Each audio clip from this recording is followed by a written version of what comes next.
Okay, we are looking at a question based on thermal expansion. The question is very interesting actually. Three rods of each of length L are hinged at their ends to form an equilateral triangle.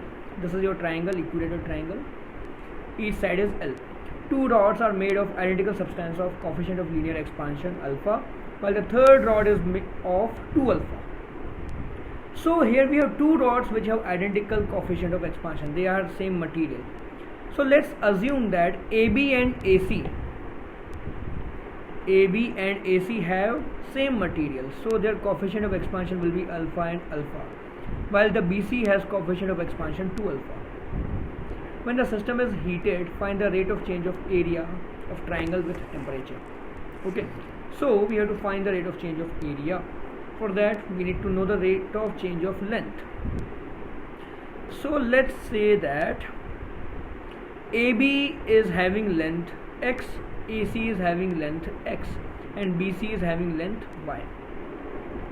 AB equal to AC equal to x, BC equal to y. So how are these lengths changing with temperature? So we know that change in length of x will be what? X means it is having coefficient of expansion alpha, so it will be equal to x alpha dt, or we could say dx by dt is equals to x alpha. Similarly for y, change in y will be what? Y coefficient of expansion is 2 alpha into change in temperature dt, so dy by dt will be 2y alpha. Now let's find the area. So to find the area, we need to drop the perpendicular over here. Okay, and since this is isosceles triangle, this angle over here will be 90. So let's name this end as D. So AD will be what? Apply Pythagoras. AC square minus DC square. Now AC is x and DC is what? DC will be half of BC, BD equal to DC, so DC will be y by 2, so y square by 4 we get over here. We found AD. Now area of triangle, let's call it capital A, will be half of base into height. So base is what? Base will be equal to y, BC, and height will be equal to AD. So half base into height is under root x square minus y square by 4. Now we want to find a rate of change of area with temperature. So we want to find basically dA by dt. So this will be half d by dt of y under root, let's remove the root sign and instead put x square minus y square by 4 to the power 1 by 2. So to differentiate this, we have to apply chain rule, product rule and then chain rule. So first of all we apply product rule. So we are differentiating y and keeping the square root term constant. We are differentiating y and keeping square root term constant. So we get half dy by dt into x square minus y square by 4 power 1 by 2. Okay,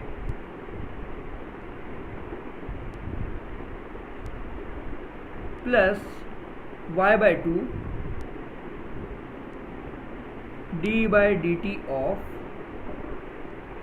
x square minus y square by 4 power 1 by 2.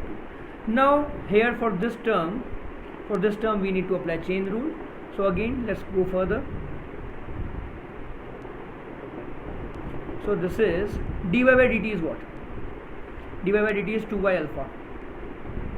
So 2y alpha divided by alpha, x square minus y square by 4 power 1 by 2 plus y by 2.